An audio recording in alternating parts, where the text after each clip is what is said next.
Okay, so over the years, I've uploaded a number of videos to YouTube having to do with my own UFO experiences, right?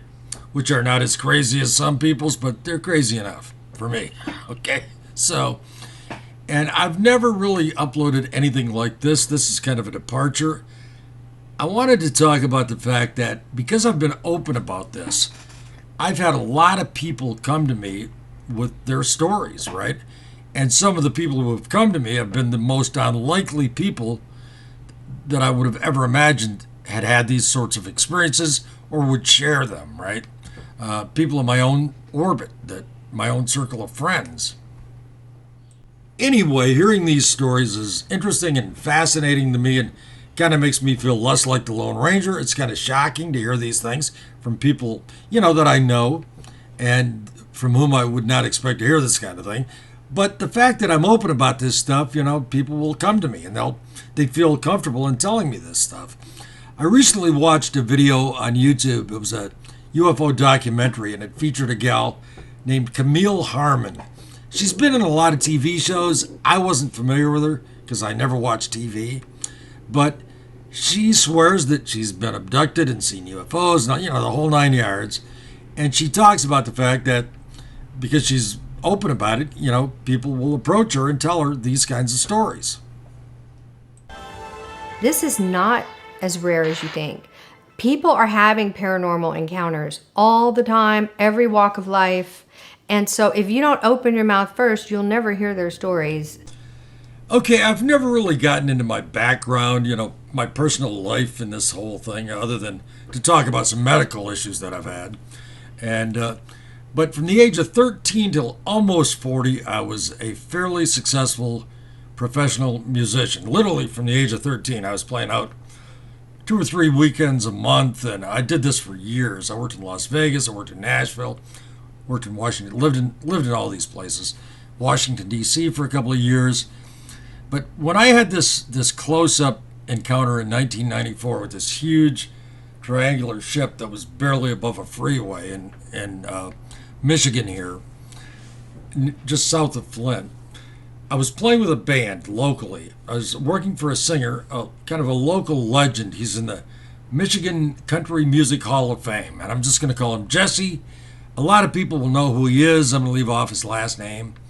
And I'm even going to blur the video a little bit with his stepdaughter. And she talks about what happened to Jesse and his wife, her mother and her stepdad. And it's really crazy. And these are people that, to say that I know them well would be an understatement.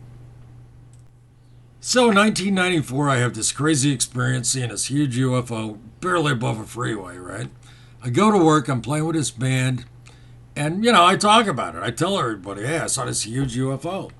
And to my surprise, this singer's wife, Jesse's wife, Susie, says, oh, I've seen a UFO up close like that, too. And she said that a few years before this, she was in Mount Morris, Michigan, which is just north of Flint.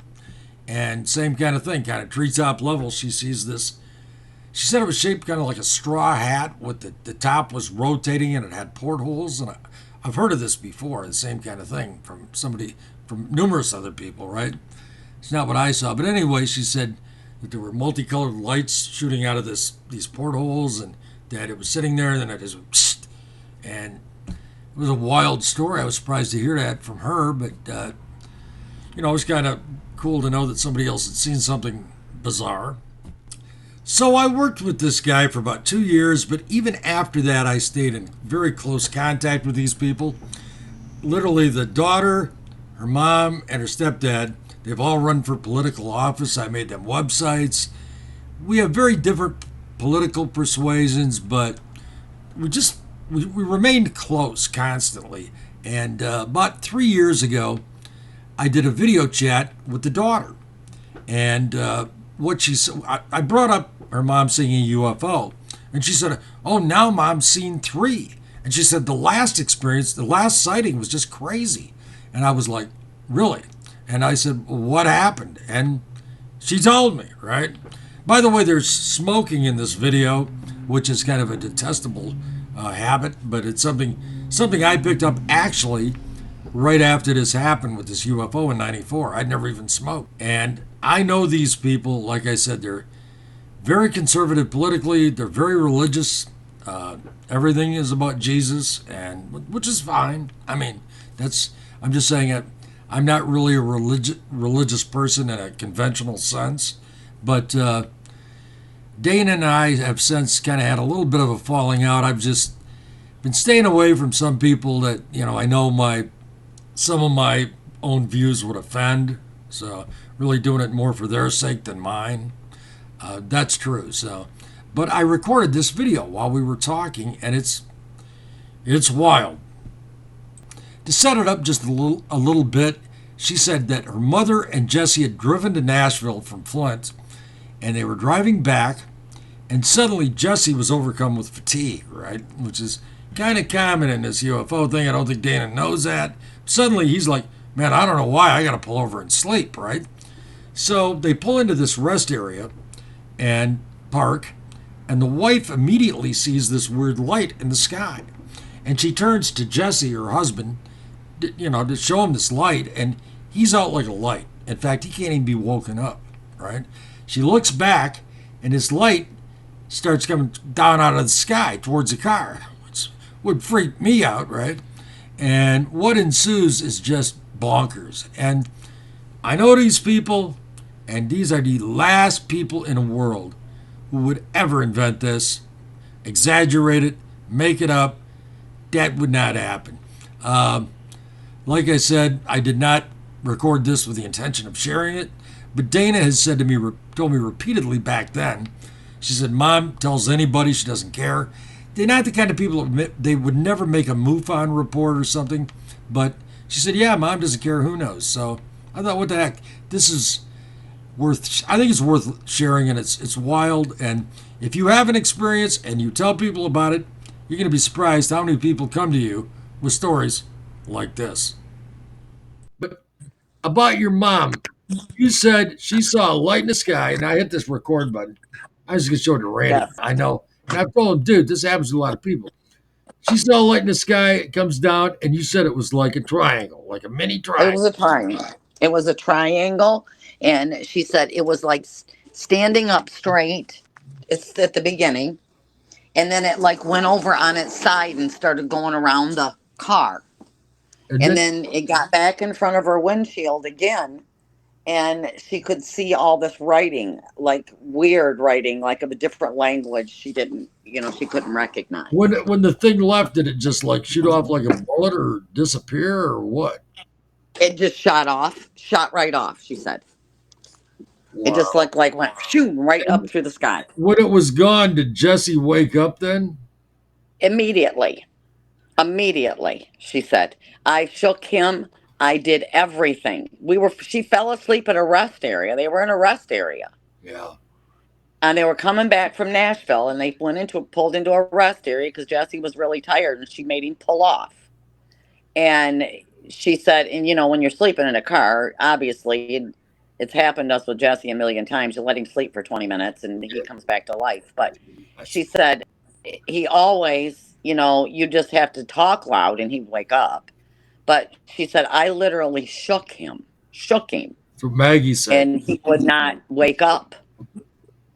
But she said the very second that thing went shoom back up into the sky, his eyes opened wide open and said, what's going on, Sue?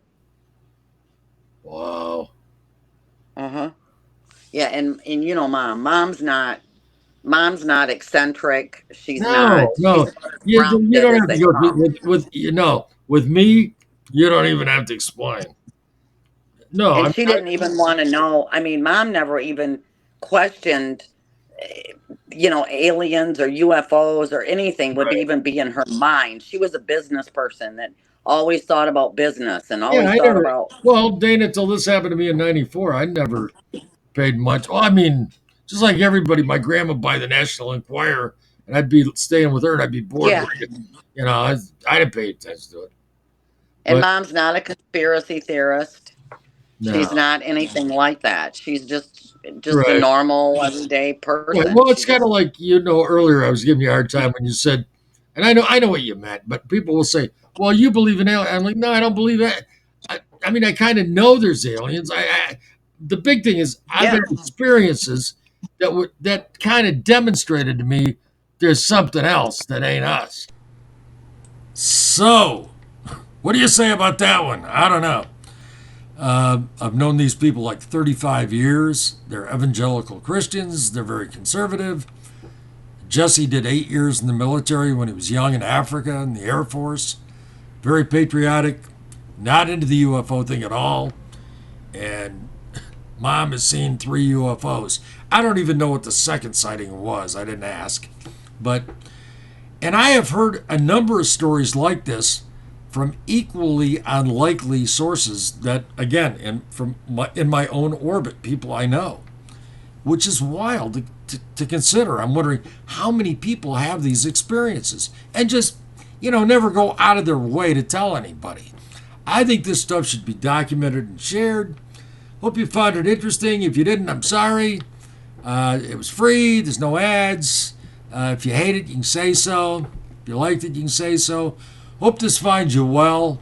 I'm doing okay after 2 strokes. I'm after the second stroke. I found I get tired easily. So, but I'm 74, so that's that. But anyway, hope this finds you well. Peace out, and again, just I think this stuff should be shared.